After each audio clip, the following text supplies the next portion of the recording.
નમસ્કાર ખેડૂત મિત્રો મગફળીનું વાવેતર કરીએ ત્યારે ફૂગથી અને જીવાતોથી મગફળીના પાકને નુકસાન થાય છે અને જેના કારણે ઉત્પાદન ઘટે છે. ફૂગ અને જીવાતોથી મગફળીને બચાવવા આપણે મગફળીની વાવણી પહેલા બિયારણને પટ આપીએ છીએ અને તેના માટે જુદી જુદી દવાઓની પસંદગી કરીએ છીએ. આજે આપણે એક એવી દવા વિશે વાત કરવાના છીએ જેનો પટ મગફળીના બિયારણને આપવાથી ફૂગ અને જીવાતો બંને સામે રક્ષણ મળશે. એક દવા બંનેથી મગફળીને બચાવશે. આગળ આ ખાસ દવા વિશે આપણે વાત કરીએ એ પહેલા તમે આ ચેનલને સબસ્ક્રાઇબ કરી લો, આ વિડીયોને લાઇક કરી લો અને આ વિડીયો બીજા ખેડૂત ભાઈઓને પણ મોકલો.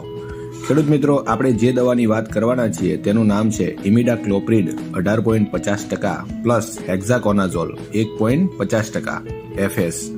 આ દવાનું ટેકનિકલ નામ છે અને બજારમાં જુદી જુદી કંપનીઓ જુદા જુદા વેપારી નામે તેનું વેચાણ કરે છે.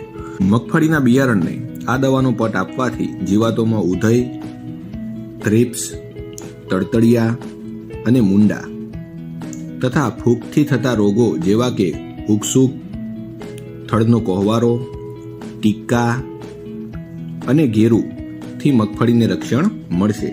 આ દવાના પ્રમાણની આપણે વાત કરીએ તો 1 મણ દીઠ 40 મિલી દવા લઈ બિયારણને પટ આપવો અને ખેડૂત મિત્રો શક્ય હોય તો પટ આપવાનું મશીનનો ઉપયોગ કરવો અને પટ આપતી વખતે હાથમાં મોજા અને મોઢે માસ્ક છે અવશ્ય પહેરવા જોઈએ.